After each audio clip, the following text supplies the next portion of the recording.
or 6 times in 2 years, and Rachel always told herself that it was... We're running to Rossford. Okay. The wind in the chimney, but it wasn't the sound... Okay, of the wind in the chimney. This happened 5 or 6 times in 2 years, and Rachel always told herself that it was the wind in the chimney. But it wasn't the sound of the wind in the chimney, she said, puzzled. It was the sound of a sobbing and crying identical to the way my children cry when they have a fever. The Clarks did brick up a stovepipe hole in their chimney, yet the noises continued briefly, and then were heard no more.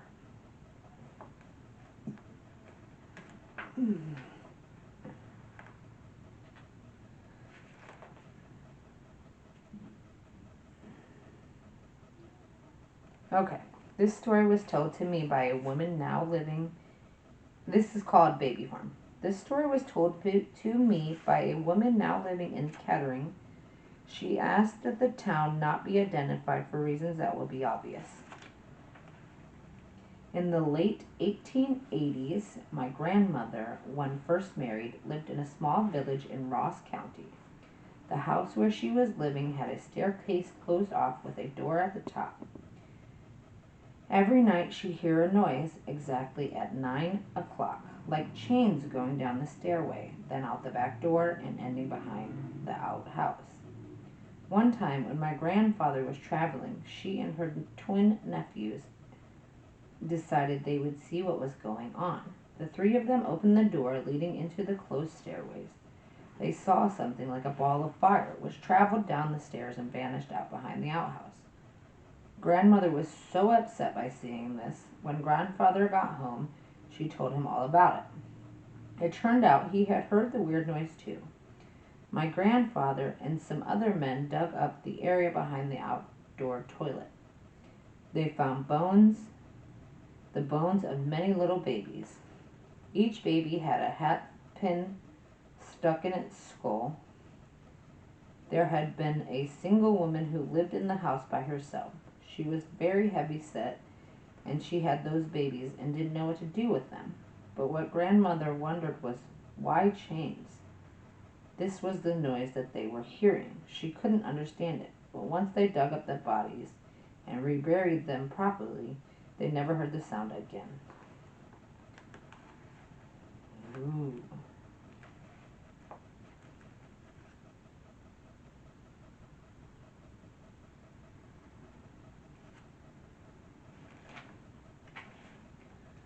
All right, let's see. Ooh. Here's one out of Cleveland. We will read this one. Cleveland ghost hunter Robert Van Der Bled writes, there is a haunted house in Lakewood just west of Cleveland. The story was told to me by a General Electric photographer who lived 2 or 3 doors away. The house was owned by a young couple who had no children. The wife's hobby was sewing, and she spent many hours at it alone, for her husband's job required his being out of town much of the time. One night she was alone in the living room, watching TV and sewing, when she ran out of thread. She went upstairs to what she called the sewing room to get some more. When she turned on the light, she saw a little girl standing in the middle of the room, staring at her. Terrified, she ran back downstairs. She soon came to the conclusion that she had hallucinated, that her imagination was getting the better of her. She decided not to mention it to her husband when he returned. But one night, when he was home, he came running down the stairs, scared half to death. He had seen the girl in the upstairs hallway. They told all of this to their neighbor, the GE photographer, explaining they were selling the house and not telling the new owners about the ghost. I asked the photographer to wait several months until he got to know the new neighbors fairly well, then asked them if anything unusual happened in the house. They were amazed by his question. On various occasions they had seen a small girl standing on the stairs. As long as they sat quietly observing her, she would remain on the stairs. but if they got up for a better look, she would disappear. Since the steps hid her feet, they would not see all of her, but she was apparently dressed in a floor-length gown such as those worn around the turn of the century when most of the houses in the neighborhood were built. Alright, Lottie's Ghost. In October of 1929, Mrs. Diane was spending a weekend at the home of her daughter's nurse in Cleveland. Ooh, another Cleveland one. The nurse, Mrs. Mills, was a widow with a young son whom Mrs. Diane had met. Other than these facts, Mrs. Diane knew little of Mrs. Mills' family. On the first evening of her visit, Mrs. Diane was undressing for bed when, in her own words, I heard a sound at the bedroom door, as if the knob were being turned. And on opening it, I saw a good-looking young girl, normally dressed, standing there. I said, "Hello, who are you?" To which she replied, "I'm Lottie, and this is my room." But when I said, "Won't you come in?" she just smiled and entirely disappeared. Strangely, I did not feel at all nervous and slept quite soundly that night. In the morning, I said to Mrs. Mills, "Who's Lottie?" She replied, "Lottie was my pet name for my daughter Charlotte, who died a few years ago. But how did you know about her?" So I told her of the visit to my bedroom the night before she showed me the photograph of Charlotte, who looked just as I had seen her. Ooh. Alright, one last one, guys, and then we're going to be done. Little Girl Red.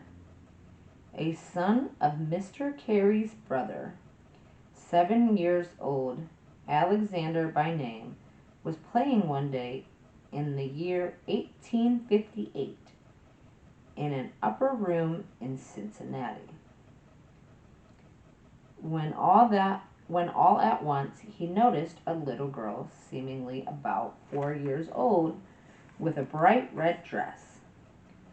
Thought he had never seen her before, he approached her, hoping to find a playmate, when she suddenly vanished before his eyes. Or, as the child afterward expressed it, she went right out.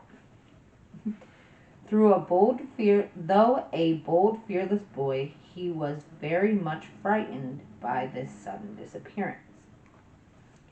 It was afterward recollected that during little Lucy's last illness, they had been preparing for her a red dress, which greatly pleased the child's fancy. She was very anxious that it should be completed. One day she said to a sister, "You will finish my dress, even if I am ill, will you not?" To which her sister had replied, "Certainly, my dear, we shall finish it, of course." "Oh, not of course," said the child. "Finish it off fine." This expression, at which they laughed at the time, served to perpetuate in the family the remembrance of the anxiety constantly evinced by the little sufferer about her new red dress, which, however, she never lived to wear. It need hardly to be added that little Alexander had never heard of his Aunt Lucy dying, as she did in infancy 25 years before. Alright, so we've done that. Oh. Whoa, the camera just fell. So much for my outro. Anyways, guys, we are going to hop off here. If you could, please smash that like button so I know you like these videos. Subscribe if you are not already subscribed. Turn on your notification bell so you never miss another video. Dear Lord Jesus, I cannot speak again today. And happy Halloween, and I love you all. Bye.